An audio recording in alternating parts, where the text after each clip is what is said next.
28-point plan has been out there. There's a report that you gave Zelensky until next Thursday to essentially agree to it. He is saying all the right things. He's open to it. He's meeting with Dan Driscoll, your Secretary of the Army.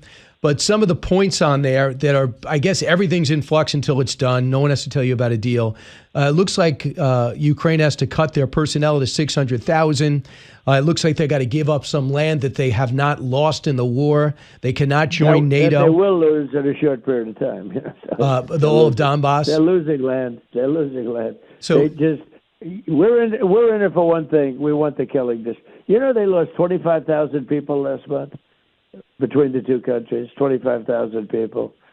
It's out of control. It's a bloodbath. Remember the famous word, bloodbath? Right. US President Trump says he's giving Ukraine, meanwhile, until next Thursday to respond to the White House proposal to bring an end to the war with Russia. Trump told Fox News he will not extend that deadline as the administration puts pressure on Kyiv after nearly 4 years of bloodshed. Sources tell CNN the peace plan is modelled after the agreement reached in Gaza.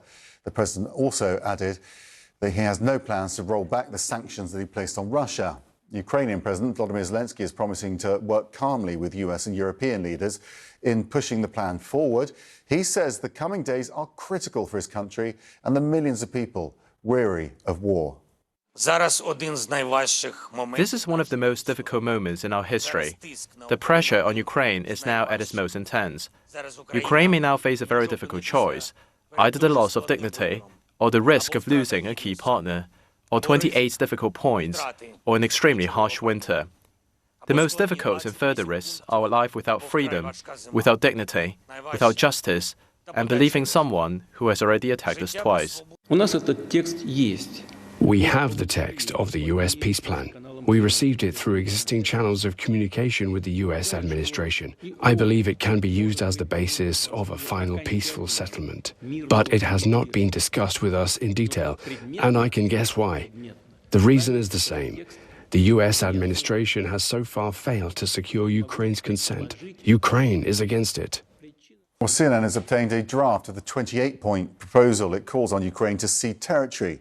Areas that have been seized by Russia, such as Crimea, Donetsk, would be recognized as de facto Russian by the United States, a major reversal of long-standing US policy. Under the proposal, Ukraine would pledge that it won't join NATO too. The plan also calls for a significant reduction in the size of Ukraine's military. Russian President Vladimir Putin says he believes the plan could lead to peace. President Zelensky said today that his country would risk either giving up a partner or giving up its dignity. There's been criticism that this deal... You mean he doesn't like it? It's unclear. He was sort of... Well, he'll have to like it, and if he doesn't like it, then, they should just keep fighting, I guess, The suggestion that he made, though, was that if he doesn't accept it, that the U.S. would pull back its support for Ukraine. Well, at some point he's going to have to accept something. He hasn't accepted. You remember right in the Oval Office not so long ago, I said, you don't have the cards. 大家好，我是主播周玉琴。很多的朋友告诉我们，太阳星全效克菲尔益生菌帮助了睡眠品质。现在呢，进一步推出晚安加强版，添加了首创最适合台湾人体质的天然 GABA、色氨酸、茶氨酸、香蜂草4大天然草本助眠配方，强化睡眠全期都起到放松舒眠的效果。太阳星全效克菲尔益生菌，它本身就含有台大专利授权克菲尔乳杆菌 M1 等8种专利菌，首创益生菌、益生元、后生元黄金3角配方，帮助维持消化道的机能。有季节敏感、代谢困扰、关心异常细胞风险的好朋友呢，可以选择原版的太阳星全效克菲尔益生菌。它添加有超级食物羽衣甘蓝，健康再加分。而有睡眠困扰的朋友们，赶快选择蓝色包装这一款晚安加强版，绝对是更有感。选择太阳星全效克菲尔益生菌，做好日常保养，实现睡眠自由，身体轻松无负担。每日克菲尔，时刻美好 ，Good Feel Good， 请上快点购为健康下单，而且要记得输入推荐代码，有额外的折扣优惠。